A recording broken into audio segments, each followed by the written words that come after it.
Have you ever read or watched a love story and wondered if the relationship was actually toxic?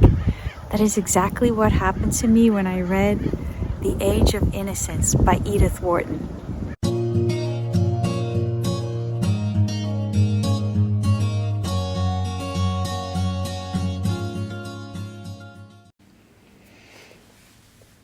Hi guys, welcome back to my channel.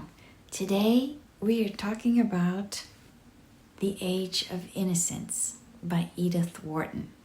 I decided to have a little fun with this video, so stick around because I have some bonus content at the end. The first book I had read by Edith Wharton was actually Ethan Frome, which was really good, but The Age of Innocence blew me away.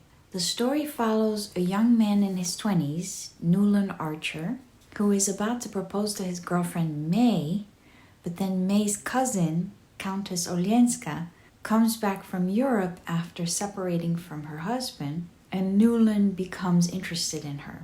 Now, there is a social commentary aspect to this book because it's supposed to represent the stiff conventions of 1870s New York, but for today, I will not be focusing on the social aspect. I'm just going to give you my analysis of the psychological aspect of the book. So some people might argue that Newland loves his girlfriend May and that he loves Countess Olenska in a different way.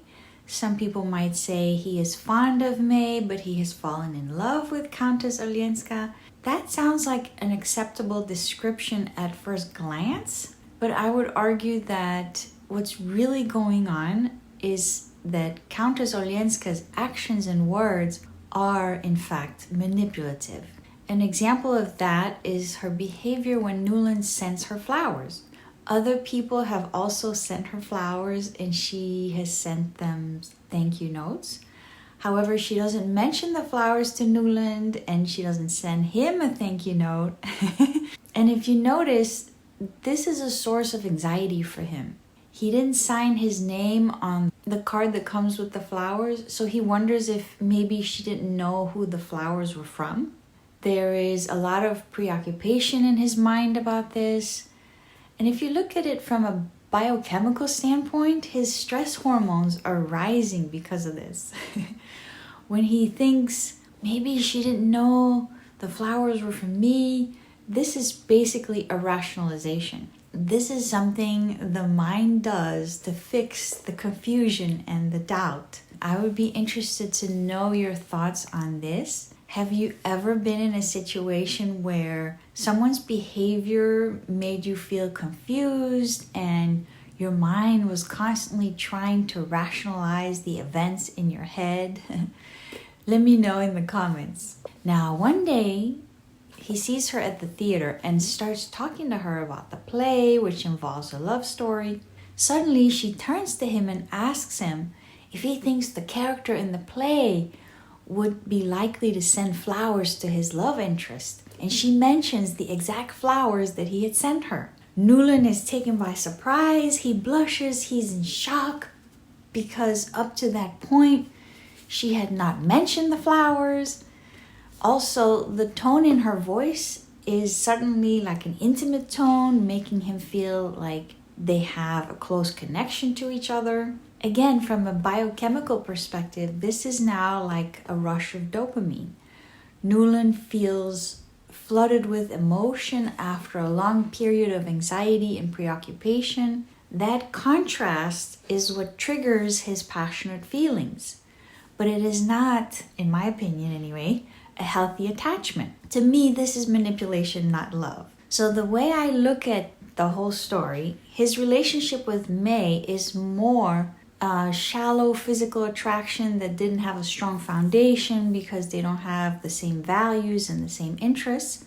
And his relationship with Countess Olenska is an obsession that was triggered by emotional manipulation. So in the end, if someone were to ask me which one of the two women he really loves, I would say neither. Let me know your thoughts in the comments. Now, I also want to talk about the final scene in the book. So, spoiler alert, if you haven't finished the book, be careful, okay? Ready? In the final scene, Newland is in his 50s. His wife has passed away. He's in Paris with his grown son, who has tracked down Countess Olenska. They both go to her apartment, but the son goes upstairs while Newland asks to sit on a bench for a while. So he's sitting on the bench, debating whether or not he wants to go upstairs. I think the reader gets the feeling that his image of Countess Olenska was like an illusion, and Newland is afraid to go upstairs and shatter the illusion.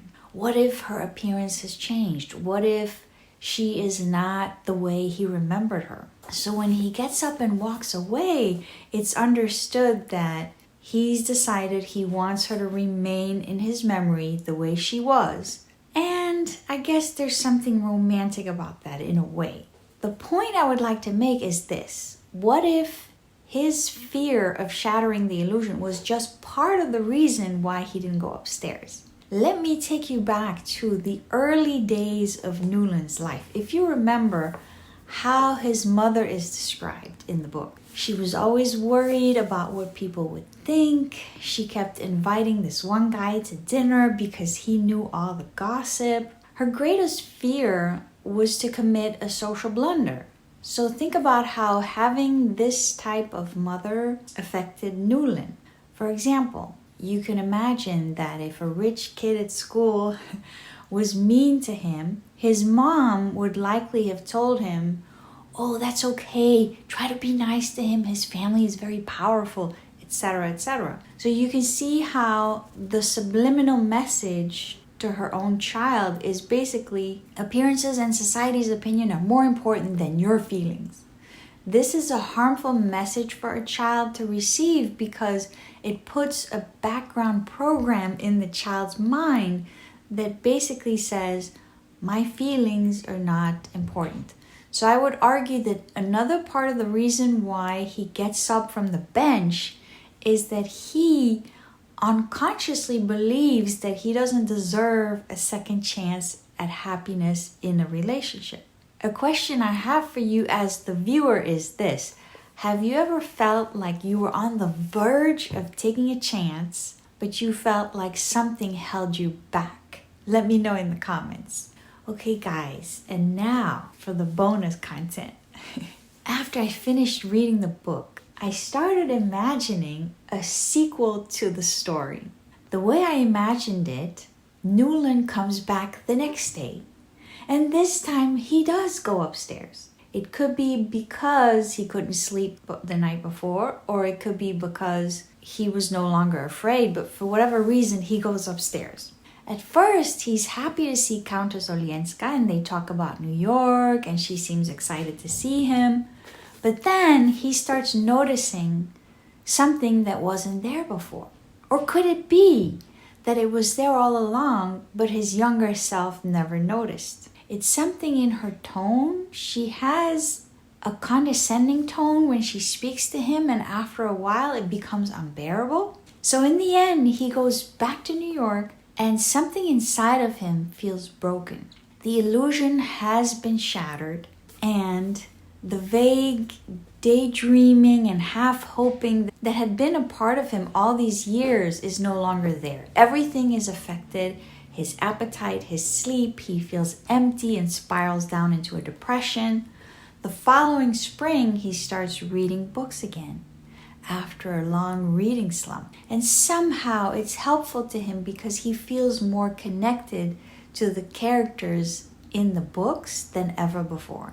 Little by little, he comes back to life, and it occurs to him that he has never been able to share his passion for reading with other people. The men at the club would just read so they could brag about what they had read, and his wife May liked to listen to him reading out loud, but she didn't have much to say about the books. So Newland decides to create a literary society, and he calls it Archer & Co. He meets new friends through this society, and he feels more fulfilled. Over time, Archer & Co. also becomes a bookstore, and expands to have several locations in New York City. Then I would imagine a final scene where a customer would walk into an Archer & Co. bookstore and meet Emily, one of the original members of the Literary Society, who would share some of her memories of the early days, and she would show a poetry collection that Archer had given her. So there you have it. That was my imagined sequel to The Age of Innocence. I hope you enjoyed it. Till next time, happy reading!